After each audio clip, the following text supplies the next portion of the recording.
Well, hi. It's been a while. I've had the last 3 weeks of all sorts of other stuff kicking off, which meant I couldn't actually do this.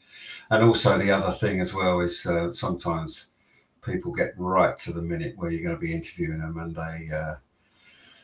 they disappear. And let's just have a look. Oh yes, tonight's guest is still there, which is quite amazing because that means that she definitely wants to be on this show, which is great. And I'll talk about Pari in a bit. Just a quick real announcement really, which has been announced over the last sort of 10 days or so, is that there will be the next edition of Flux in Marylebone, second week of May, I think around about the 14th to 17th, I think it is. Hopefully I've got that right. If you're watching, I hope I've got that right. Which we'll all be looking forward to, of course. I believe it's in the same place as last time, but May is such a better time. Not quite as hot. If anybody came to the private view for the one in July, you'll know exactly what I mean by that, because it was a very, very hot evening. But May, so much better, and will be quite a fantastic event, as usual, as it always is. So I will be keeping you all up to date with that. There's another edition of the Flux magazine due to be coming out shortly too. Which Lisa is working hard on at the minute. And then of course next year, well, both Lisa and I have got big birthdays. Hers, I wish my big birthday was hers, but it's not. It's a lot past Lisa's point. But we've got big birthdays, so next year's Flux is going to be quite a special event for both of us. Now, tonight's guest. We will talk about her background when we get to it, but her inspiration almost always comes from nature, which draws her in when it's varying colour combinations, forms and movements. But this is the bit that is really interesting for me, because she combines her two greatest passions, photography and art, to create something that is truly organic and unique. So she's basically using her photography and then mixed media to create some fantastic work, which we are going to be going through. She's got many favourite artists, but she finds the work of Gustav Klimt, Klee, Vincent Van Gogh, Signac, and Palmer, Peter Doig, and out of all of them, all of those artists are the most inspiring. However, her father is the one who pushed her into because of his great eye for colour and composition, pushed her into doing some amazing photographs, etc. So we're going to be talking about all that sort of stuff, and it's really great.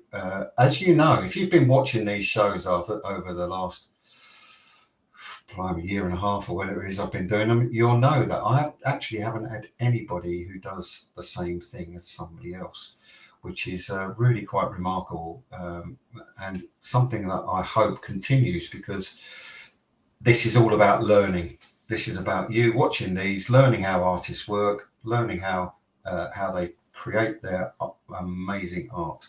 So without more ado, I have actually, as usual, created a video, and this one is of Pari's work.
Now the music was a bit of a nod to Pari's heritage, so let's bring her in now. And hello. Hi, Gary. I was dancing in the background. Yeah, I'm sure you were. So I said that's a bit of a nod to your heritage. So born in Iran and left as a child during the 1978 revolution to come to the UK. And I think we're all better off for it too, looking at your amazing work. So let's just sort of go back to how you first started, really. What pushed you into being an artist? As you know, as you people might know, I was a dentist for 30 years, but I've always done art. I've always taken photographs, and I made a promise to myself that when I was 40, I've got a big birthday coming the next year as well. Yeah. So I said to myself, when I'm 40, I'm going to go back and I'm going to, go back to my art and start painting. And I started painting, and then photography was continuing, and I booked myself into this photography course by mistake.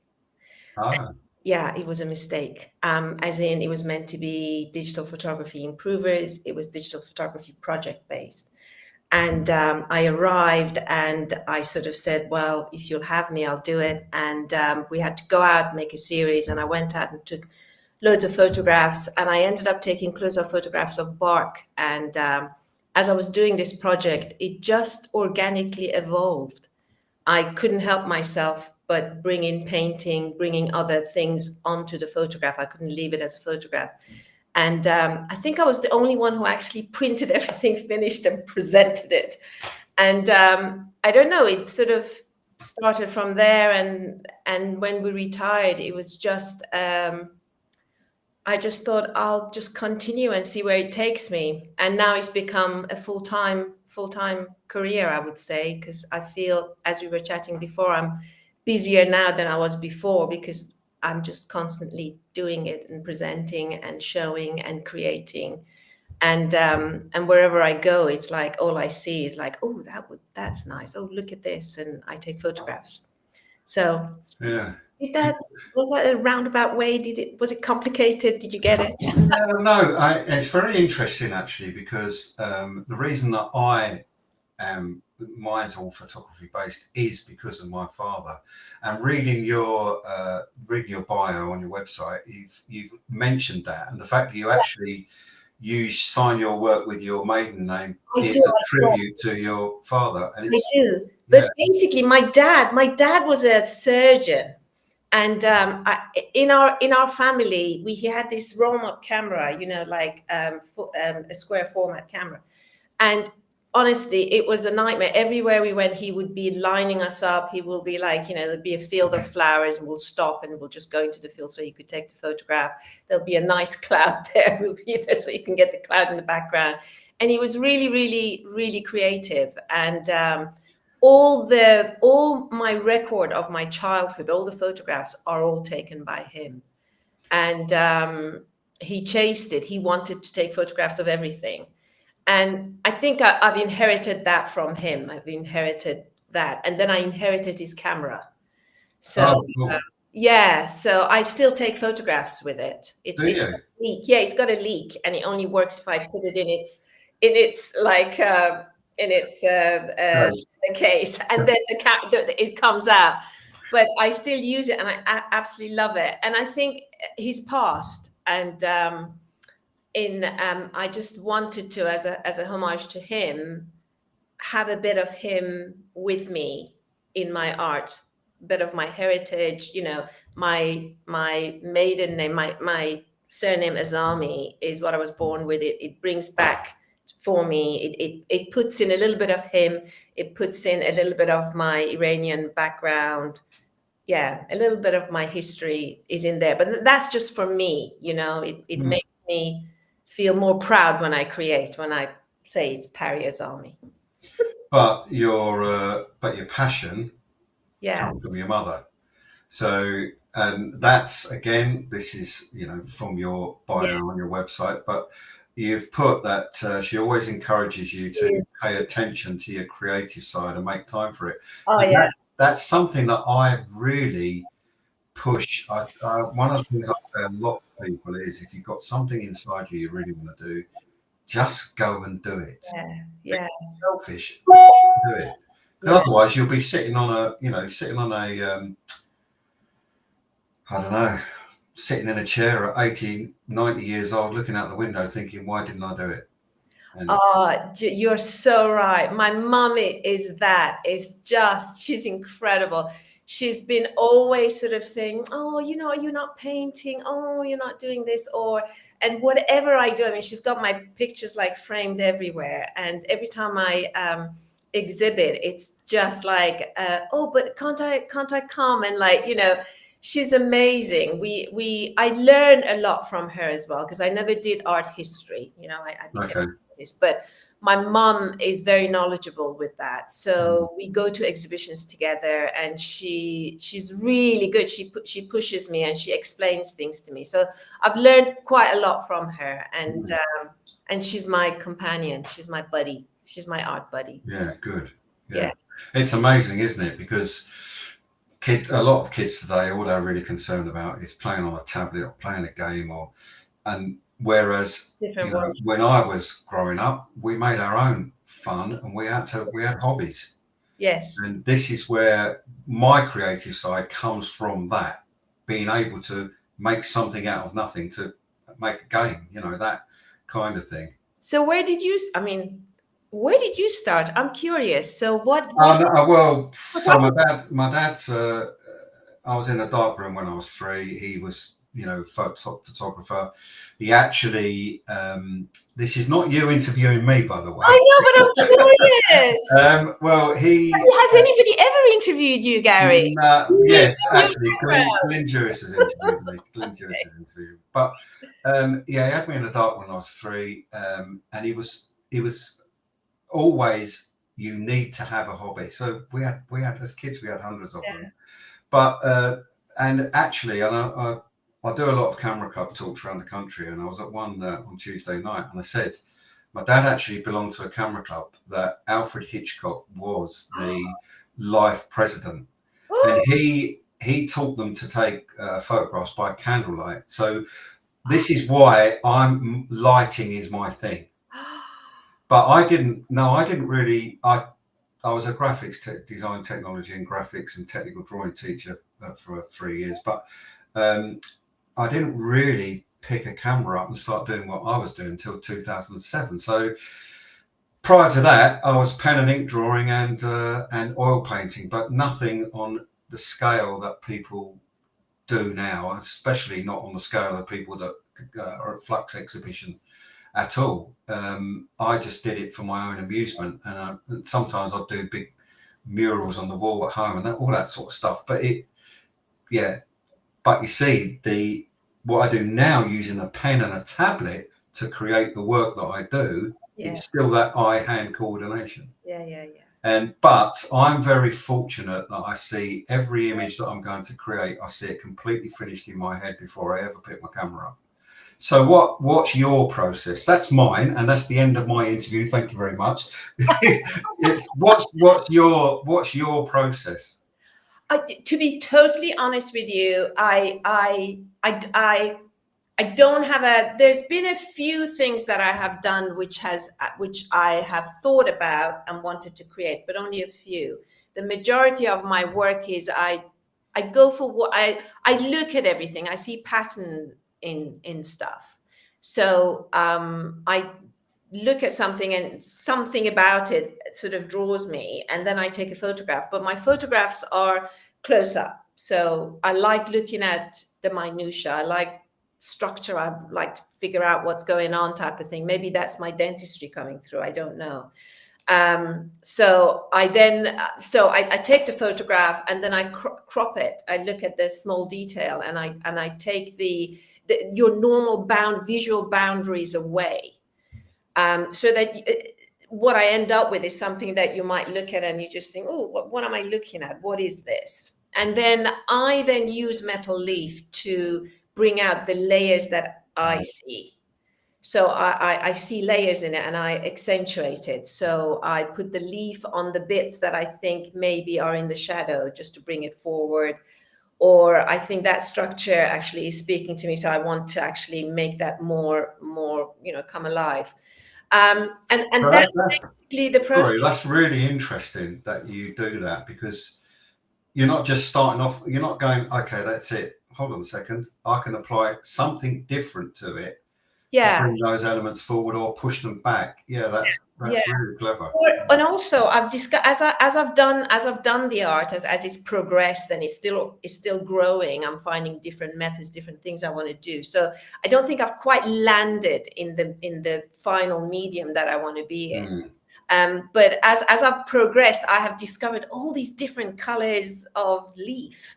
So now I put a color to accentuate it, to bring another color that's in the image. But my images, I must say, I try and minimally enhance them. They're not enhanced; they are the actual what I've taken. Yeah, and well, yeah. I'm going to see if I can find. I've got loads of your work on the side here. I just want to see if I can find one.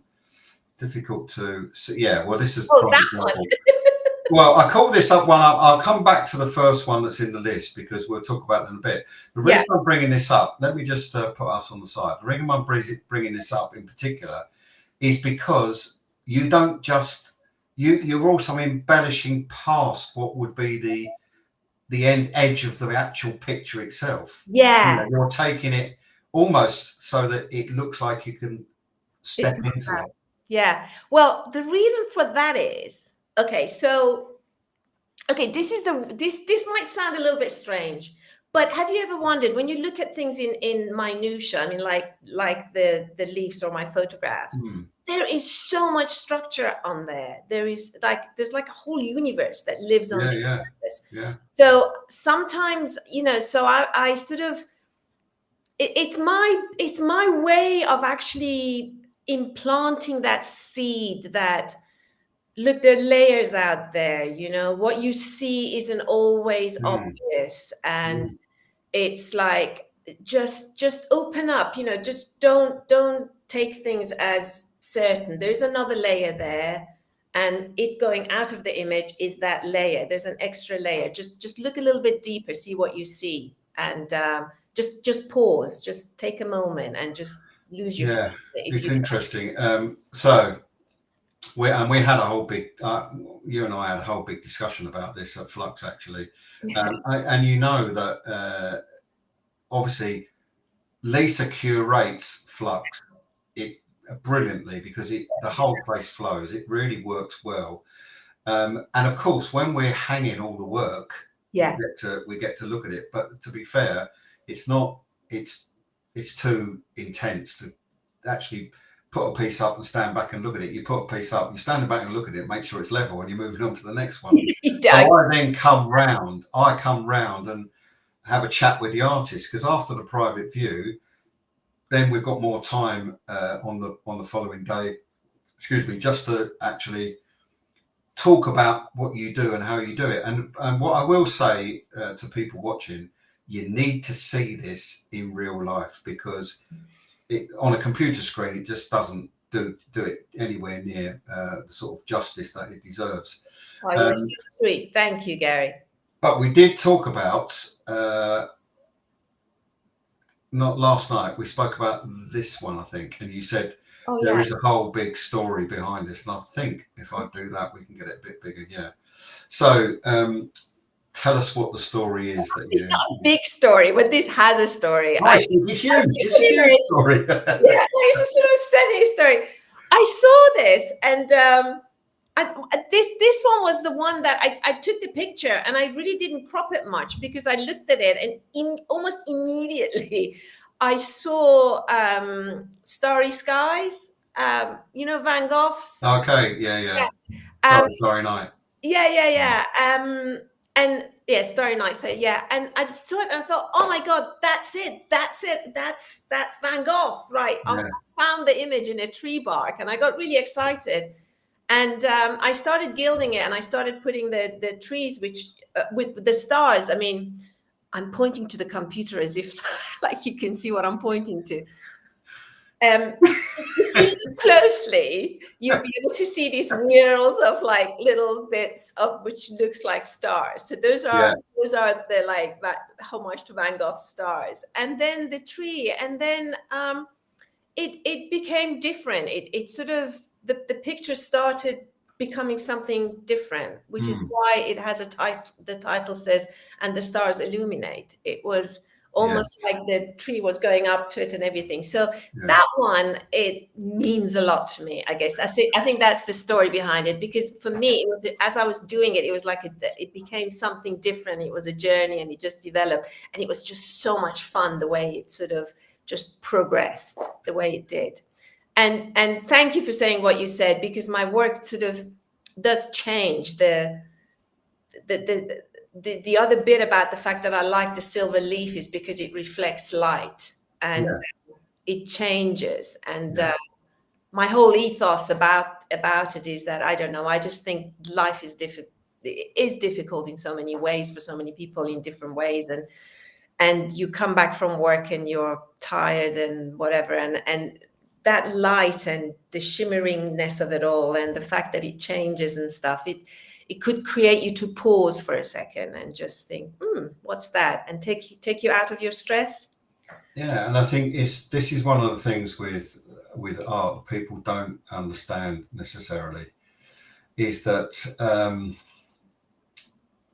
often the person that will buy the piece is because it's completely and utterly grabbed them the minute they've seen it. Yes, and even if they come back the next day, they're coming back the next day because that's all they've thought about all night, and so they come back to buy it. Yeah. And then, it's one of those things that if it really grabs you, and it doesn't necessarily mean that your intention with the image, with the picture, is what they've got from it. The fact that they've got something from it is more important than anything else. Yeah. I've got a question though, which is, how do you determine which elements of the picture get transferred to the frame or the border?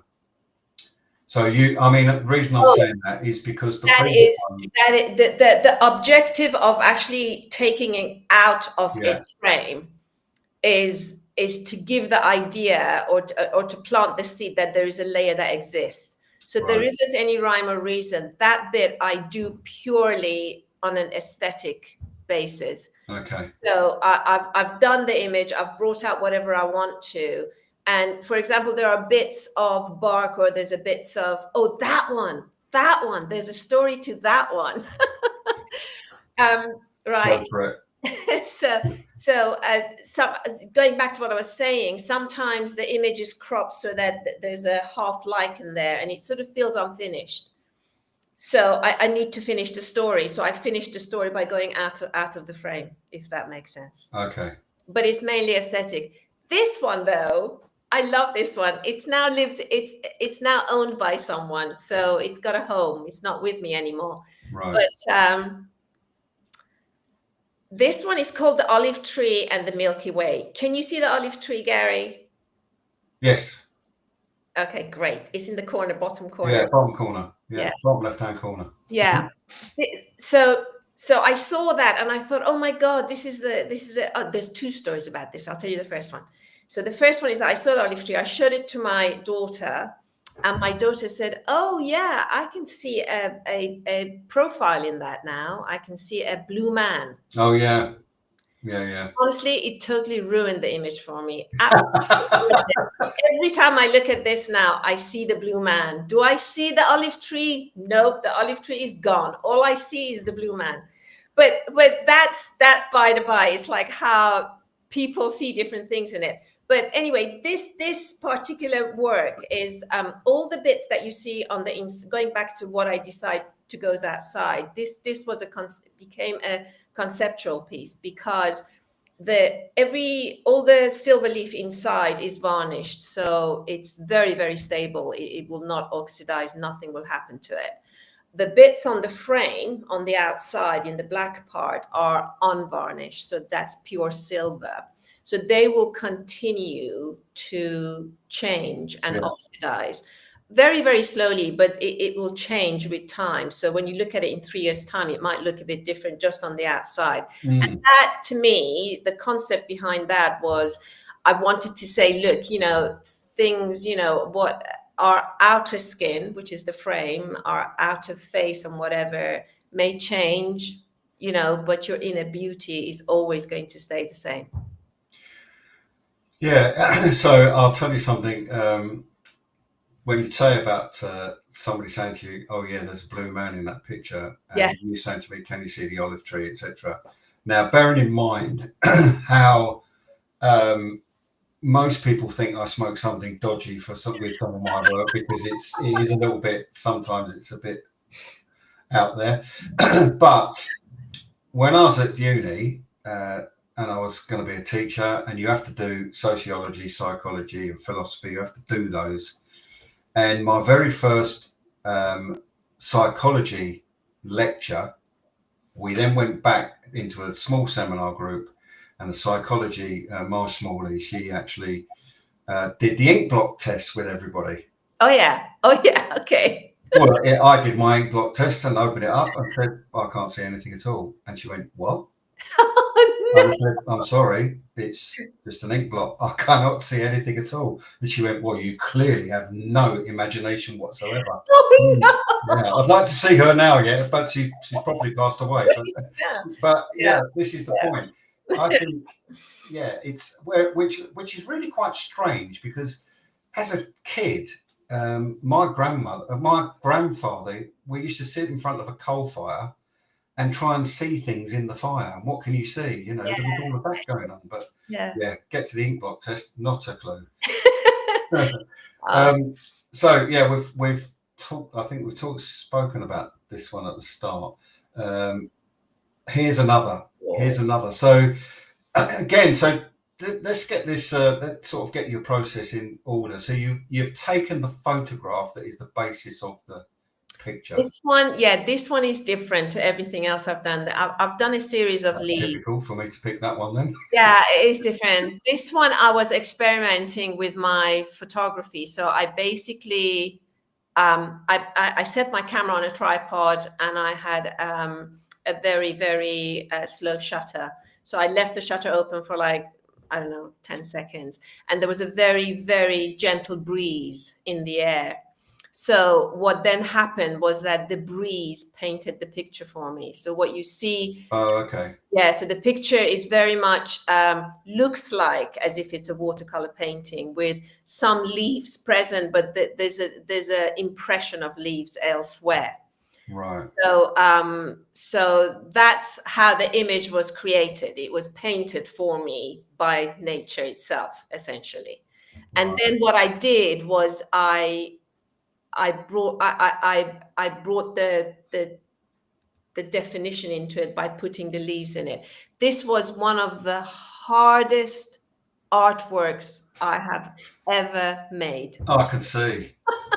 It was an absolute struggle. It was like I kept thinking I am totally destroying the image, and that's my struggle with my artwork, because I'm not. This may sound. I like the images myself so much, and when I apply the guilt to it, I struggle with the fact that I feel as if I'm destroying the image rather than. So I talk about my work as if they're my babies, or they've got identity in a sense. I'm sort of, am I doing you justice? That's what I'm trying to do. I think you've got that wrong. You're wrong with this. This is to me, it's very clever, because you've got that detail that is jumping out of the picture, and then you've got the actual photograph with the leaves and everything in the background that is being pushed back, which gives that depth. You've got that area in the middle, which is the sky showing through from this. It's almost like you're laying on the floor in a forest and looking up through the trees into what you're trying exactly what I wanted it to look like. Thank you, Gary, you're the best. So, but tell me, because I'm interested now in all of these leaves that you have put on the front and the few little bits of branches you've done, Yeah. What have you done that with? What have you? That's all leaf. That's all. Is it? It's all silver leaf. It's all different Wow. colors. Some of them are just colored silver leaf. Some of them are Wow. light resistant. So the light resistant leaf is actually really difficult to work with because it's incredibly brittle. They put a plastic sort of resin layer on it to make Crikey. it stable, and so it's not malleable. It's not soft. It breaks. See, I really thought you were going to say it was acrylic or something. I didn't realise that. I can see why. Yeah. It must have taken hours. It's all silver leaf, but it was difficult because I didn't want to put leaf. Every time I put the proper leaf on, I just thought, oh my God, it's like a child. So this, you can see, so if you look in the top left-hand corner, Yeah. it gives you a bit of an indication because of the reflection that that's the case. Not so much down in the bottom right because the computer screen just doesn't show that. This is why I've pick it up said now. 10 minutes ago, people need to see these in real life. Because it's actually very difficult for me to, if I can talk on the monetary side of things, it's very difficult for me to sell my work online because for that reason. For that reason, because you can't really see the three-dimensionalness of it. And Right. that work is like that is made. So I've got my signature on two sides. So it's made so you can rotate it. So you can change it around. And funnily enough, though, I think people like it the way I showed it to them. If that piece I showed it to you horizontally like that, you will always think that that's the way it's meant to be. But I think it's also the case then, one of the things is through video, you know, being able to show people through video, but you can't, you know, I have the same issue. My work doesn't look the same at all on a computer screen or on my website. It's just one of those things you can't, when you're working with the sort of things that we work with, you just can't put that across. No. But saying that, I think in particular that one. So is that a current piece, or is that something you've sold already, or is that? No, it's current. It's actually it's being exhibited at Cata Jewelry at the minute, where I am. Yeah, cool. Where I've got my work. It's a really nice gallery. It's lovely. It's got there's jewels there, so it really goes well with my silver leaf. Yeah. So let's just drop down to this one. Oh. What do you say "oh" for? Oh, it's just like I connect. They're like my babies. When you put them up, I'm thinking, oh, is that one? Yeah. They're not home, so they're all being exhibited. So when I see them on the screen, I don't have them at home. So I'm like, oh, is that one? Yeah. This one is not. What do you think it is, Gary? Well, it looks like it's stonework of some sort, whether it's a wall or a flat level surface, or that's probably where I would pitch it. But you're probably going to tell me I'm completely wrong. No, it's lichen on a piece, a piece of slate, and it's the image is like that big, which I've enlarged. But the funny thing is, I don't know whether you find this or not. It's like when you look at it, like in real life, it's just gray. You take the photograph and you enlarge it, and like all the colors come out, and you sort of think, oh my God, it's like there's blue in there, there's purple in there. And it's like that I find really fascinating. So there's a product called Wet and Forget that gets rid of lichen. You can clean that slate up, no problem. No, don't do it. There's a I know this because I've had to do my whole roof with it. No. But yeah, I can see you now. You said that. Yeah, it's very clear. But it looks like farmlands, doesn't it? When I first took the photograph, I thought, oh my God, this will make an amazing stained glass. So initially I was thinking, oh, just like print it on a piece of glass and just have it as a stained glass. But and that's again, that's pretty cool. Has that come through upside down though? Because your signature's up the top there. No, I've got two signatures, so they could. Oh, same. Okay. Any way that you make sense to you. So interesting. I don't like. I mentioned this to you before, but I'll mention it here. I don't like really naming my work because it gives you an idea, but it's my idea. I much rather you had your own idea about what you see. But then you have to give it names, don't you? Because you have to catalogue. So. Well, yeah, you do. And for people, look, anybody really interested to know more, actually, this is where you can find Pari on her website. You're also under that name on Instagram as well. And of course, I Googled you to get your website and everything because you didn't tell me what that was. And I was trying to find you under your married name, and of course, nothing comes up. I'm thinking, oh, don't tell me she hasn't got a website. Yeah, that's so. Here's another one. So, what's the basis of this? This one. Okay, so this one is again a piece of lichen. My husband has a family cottage in Wales, in Snowdonia, and these are all lichen on the slate. And I noticed I was going around. I've got a whole series of them. They're all like really circular. I was like going around taking photographs, trying to find the perfect circle. So this one was the most perfect circle I could find, and I really just liked the image. It looks to me like I don't know, like navel of the Earth or something. I don't know. Well, it could be, or it could be something on the moon. Actually, I think. Yeah. Crater on the moon would be pretty cool, but yeah, it's very simple, this one. Although this one was again incredibly difficult for me to do because I liked the picture, and the minute I put gild around the circular side, I thought, "Ooh, I've ruined it." I've actually, if you were to dissect it, there's like something like 5 layers of different colored leaf, because I put the leaf on, and obviously with my technique, once you've put the leaf on, you can't take it off. So I have to be pretty sure what I'm doing and what I'm placing. So I placed it, I hated it, so I had to cover it up with another leaf. So there's a lot of leaf in that picture. Yeah, and it's so then my next question is going to be, at what point do you go to yourself, that's enough?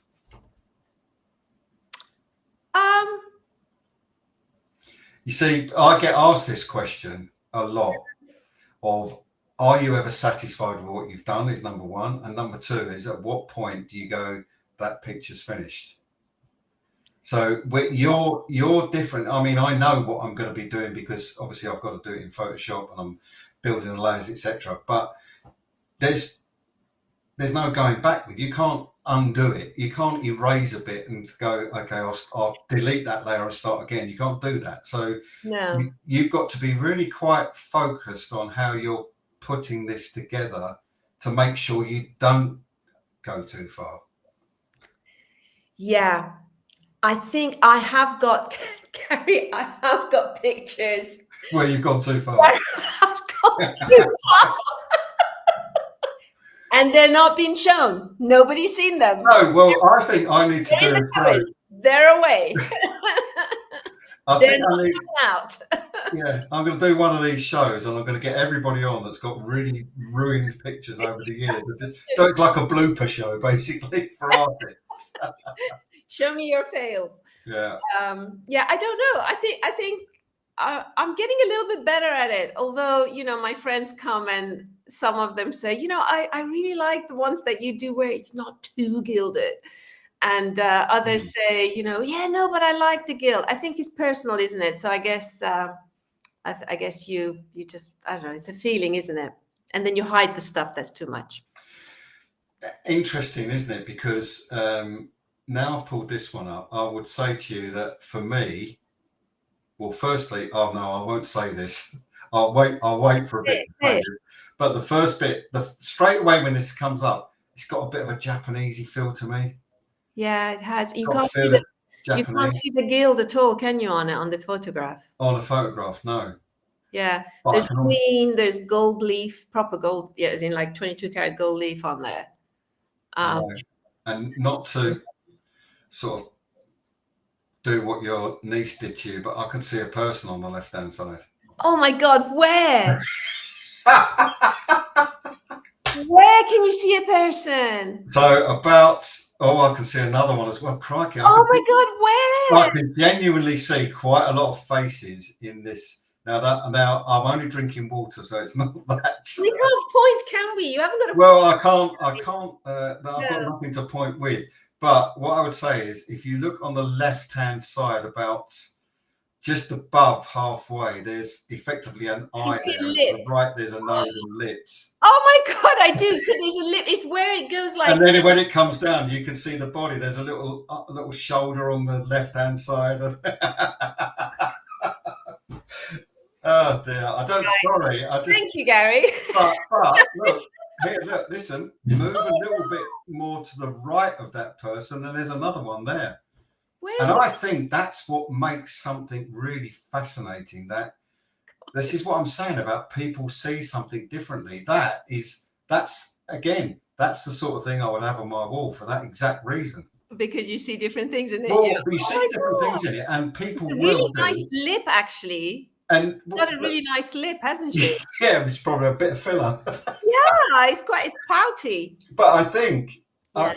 but look at can you see the other person to the I right? can't see the other of person, that? and It's got- thinking I don't want to, because every time I look at this now, I'm going to see that person. If you show me the second person, then I will definitely. Okay, I won't say anymore. But the point I'm getting at is that gives that, for me, that gives that a whole different meaning to the one that you have gone through for it. And so, this is what I think. This is what art does. That gives that a whole different meaning in terms of what that does to me, and gives me ideas for things I might think, actually, you know what, that's a great idea, and I could use that. Or it just gives you a different look. But it is that is exactly the sort of picture I would have on the wall, because for the reason I've just said, it's a total conversation piece. Yeah. You know, thank you. You're being so nice. Can I play this every time I feel low about my work? But also, as I said to you straight away, my initial thought was, there's a real Japanese feel to that. That picture. Yeah. And it's really quite interesting. And so I say this quite a lot about things too. That, you know, I asked you just now, at what point do you think are you finished? What point is a picture done? And one of the things, first of all, people say to me, which is my favorite picture that I've ever created? Oh, yeah. I always say, my answer is always the same, whichever one I'm working on.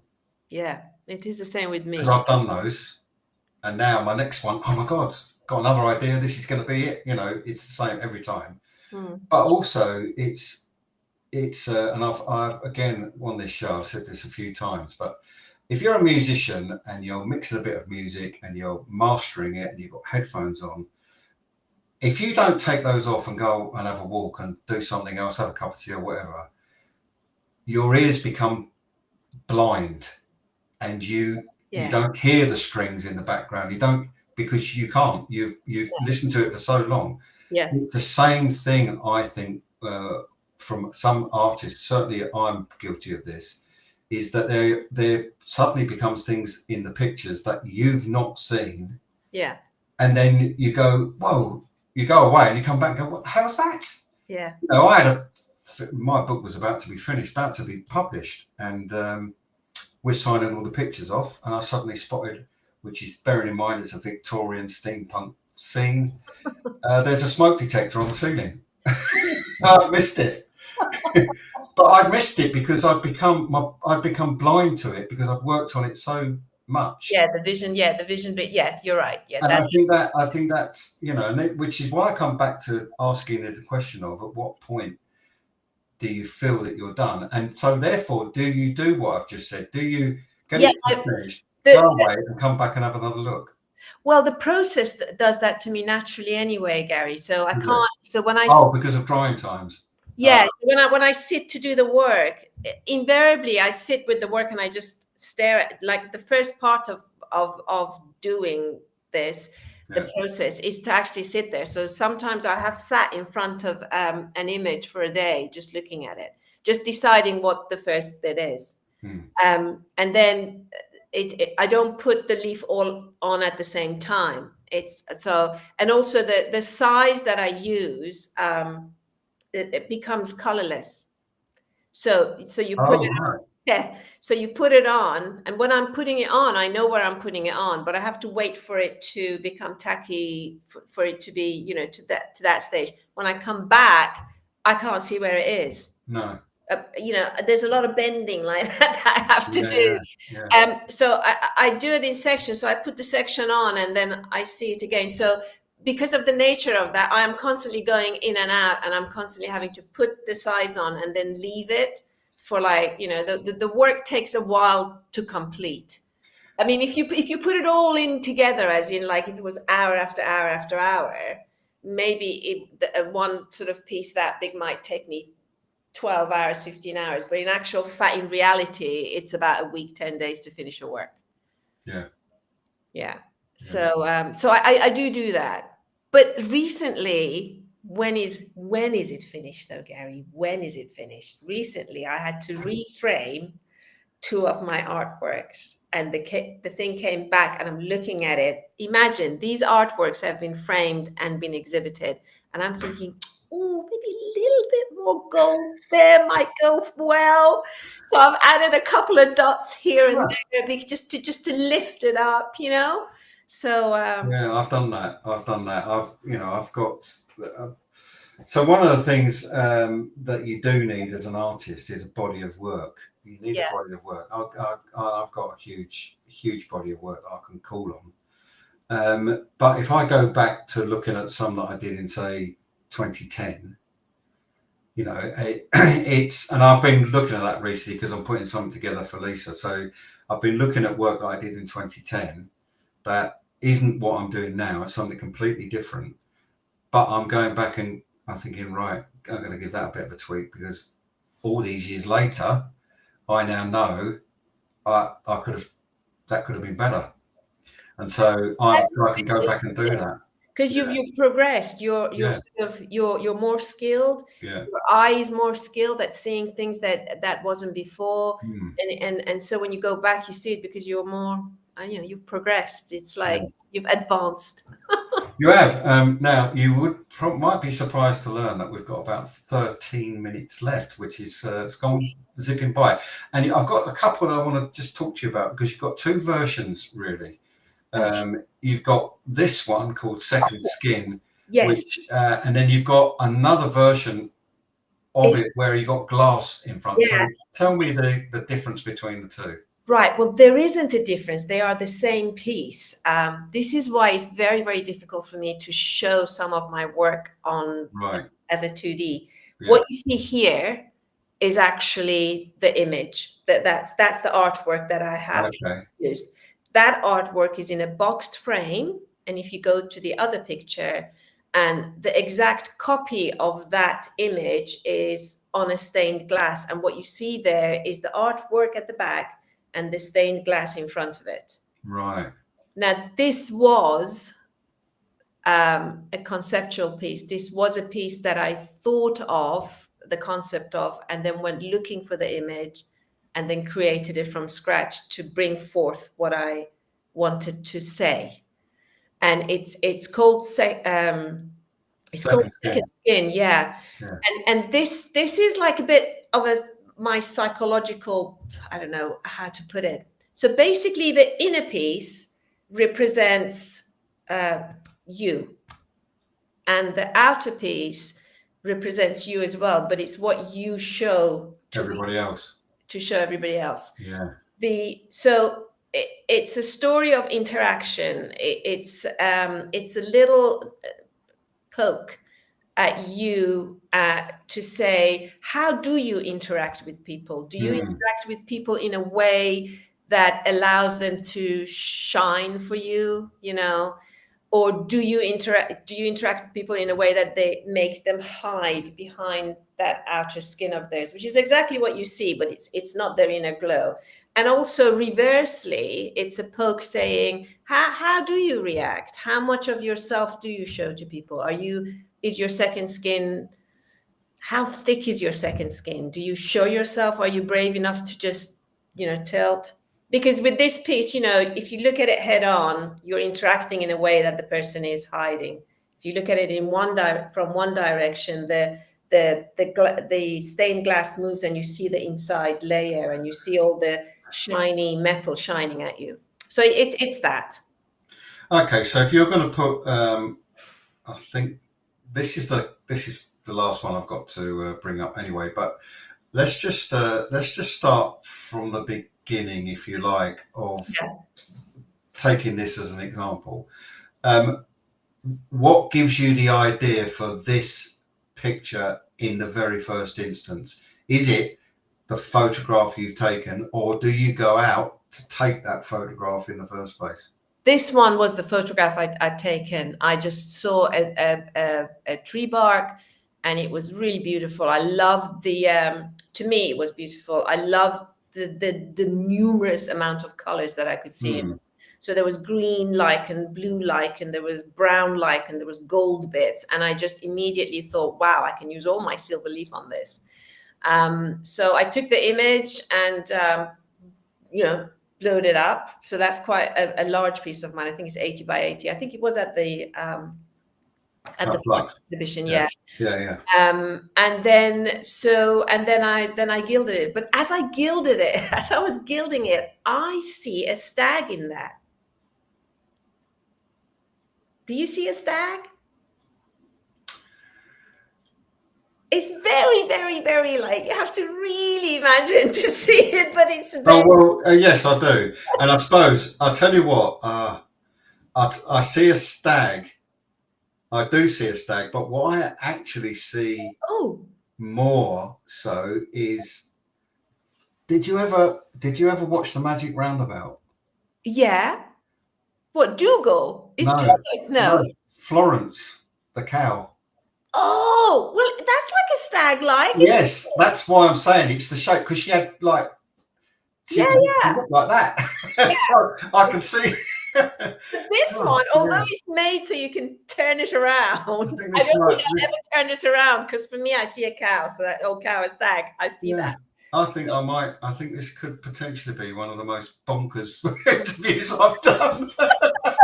I've seen faces, cows, stags. Well, that's my whole point. That's what it's great. It's great. Yeah, but that's what makes art fun. Yeah, I want my art to be fun. I want my art to be fun. I want people to look at it and just think, oh yeah, I can see that. Just take them back into their childhood a little bit. Yeah, but it comes back to what I was saying, is that also it's about generating conversation.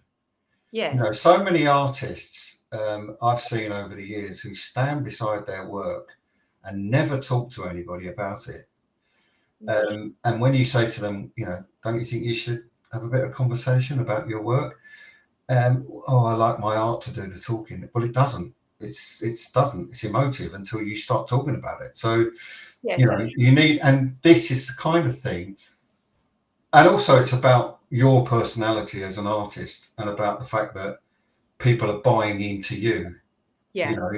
And that's, again, if we just talk about Flux for a minute, because that's that, as I said, that's coming up again next year in May. That's the whole point of it. We say to so many artists, Lisa, Catherine and myself, we say to so many artists, make sure you're there every day, because no one will sell your art better than you. Doesn't matter if it's a top class gallery or anything, no one will. They might not like it in the galleries that you're there talking about it, but you know it more than anybody else. Yeah. And I think that's the idea when you're, and your work is, for me, and I'm sure people watching would agree, your work is really, really different and therefore unusual. It's unusual. And this is what we want. We want unusual. We want something that people are going to go, hang on a minute, let me just stop for a second and let's have a chat about that. Look at it. Yeah. And I've said this before too, but the people that walk past without even looking are the ones that I want to chase after and drag them back and say, why didn't you even stop? I can't do that though, Gary. I can't do Well, you can't chase after them. I can't chase after. I just can't. I can't. I did Flux Piccadilly. I did. I chased after somebody. I went, come back. I'm the worst salesperson in the world. Oh no, I couldn't. He just didn't even look, and I pulled him back, and I said, you could have at least looked and just nodded, even nodded at me, done something. I said, I'm a bit surprised why you're even here. He went, well, I'm the +1. He went, Oh and I went, okay, so you're the +1, but no! does Yeah, that stop enjoy you enjoying it? And Yeah, he went, no, yeah, okay, yeah, fair point. I said, if you've come anyway, you might as well enjoy yourself and have a real conversation and talk about what people do. yeah, But afterwards, I did think to myself, "Oh my God, what did you do that for?" But I didn't. It's not that it's rude, but I've done so many big exhibitions. I used to do Comic Cons, and the thing about Comic Cons is you've got 250,000 people in a weekend. yeah. They're not all going to look at your work. No, So no, you end up getting quite a bit of a thick skin because the first one you do, you feel a bit, yeah, so, yeah. Well, But I'm yeah. I'm I'm actually okay about people not like. I'm a little bit unlike. Well, the thing is, I don't like all the art that I see. So I know, but how can I I possibly know. expect everybody to connect with mine? You know? So the one thing that Lisa said actually after the last flux was that you have to understand that there are 80 artists work on the wall, and that's potentially, if every artist got 10 pieces, what's 800 pieces of art? Yeah, You can't expect people to come in the door, firstly, and buy everything, yeah, because you wouldn't go to Harrods on a Saturday, and these are her words, and I've used them so many times to be fair, but you wouldn't go to Harrods on a Saturday and then go back on Monday and everything in the place is sold. It doesn't work that way. It's like so Flux is almost like a department store for art if you look at it yes, yeah, that way. However, it's an opportunity probably for people don't know whether they want to buy or don't know if they like art or not, to yes. actually come in and see so much variation that they think, oh, actually, yeah, I really like that. And it's very, I think it was very nicely curated. It That was, always is. and also the atmosphere is really nice. And what I think, it was the first time I was exhibiting there, and I really loved it. I met so many new artists, and it's also, as an artist, it was very inspiring for me. I left wanting to do more art. I had such a good time. But I Yeah, also, it's a I shot think in the arm. it was like, I did feel that it was a very, very easy atmosphere for people to come into. It wasn't, because sometimes you can walk into art galleries and you're a bit hesitant. And this wasn't. This was very, very accessible, very easy, made very easy for people to come in and view and actually feel, and without pressure, and make the connections that one needs to make connections, don't they? But also, if you're an artist who perhaps thinks, oh, let me put my work in for an exhibition, and Flux is your first one, it to some degree it spoils you a bit for doing any others, purely because the atmosphere is great. The other artists are very helpful, nice, lovely people, but also it gives you a real lift to be able to talk to potential buyers and people who like art. It helps you communicate, especially if it's your first ever one.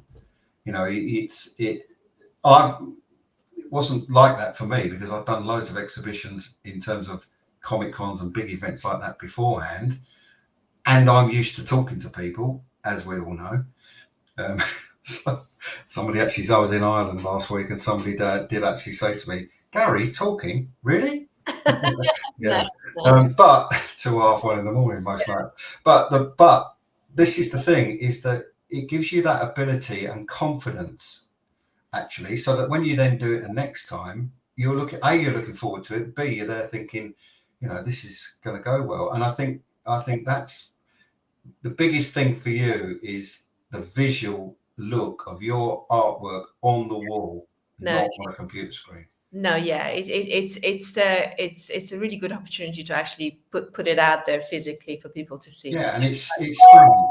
People can't really see, but I can tell you that Pari's work is absolutely stunning in real life. And if you're doing Flux next time, then people come along and see it. They will surely look back on this and agree. And I'll just explain a little bit why I do this show. Is that often when you do a big exhibition, there's people that you miss. You know, you can't talk to everybody, but you can say, look, you want to find out more about me, I've got this interview online and this will tell you everything I do and how I do it. That's one of the reasons why I particularly do this, because I want, you know, as I said before, I started off as a teacher. I want to educate, but I learned so much, and I've definitely learned an absolute mile tonight. Thank you so much for coming Thank on you and being so my much, guest. Gary. It was so lovely speaking to you. And thank you for your kind words about my work and the opportunity to do this. It's been lovely. It was so much fun. Thank you very much. Don't run away. I'll turn you off and say goodbye to everybody, but don't run away. We'll have a quick chat afterwards as well. Okay. And then thanks. But for now, thank you very much for coming on. That's been great. So yeah, well, I told you it would be a good one. And as I've said, Flux next year in May. There's already some announcements on the Flux Review Facebook page and Instagram as well about that. 14th to 17th of May next year. I think has been confirmed, but Lisa will probably tell me differently. But I believe it's been confirmed. So, and we're in the same venue. So anybody that came last year, you can come. You can have a chat with Pari. If she's going to be there, you can have a chat with all the artists. And really, it's a fabulous exhibition. Really well worth coming along. I am actually one of the reasons why I haven't done this show for the last few weeks is because my day job there is a big building reg change coming along, and there's all sorts of changes happening, which means that I am up to my neck in that at the moment. And I've got, of course, the film that I'm doing from my work story, doing that as well. I've got to get all that sorted. Next week, I'm actually in a conference up in Hull, so I won't be here on Thursday night, but I will be back the following week. I try to sometimes pre-record them and put them out, but it just doesn't really feel the same, so I much prefer doing them live. But once again, thank you so much for watching, and I will see you in 2 weeks' time.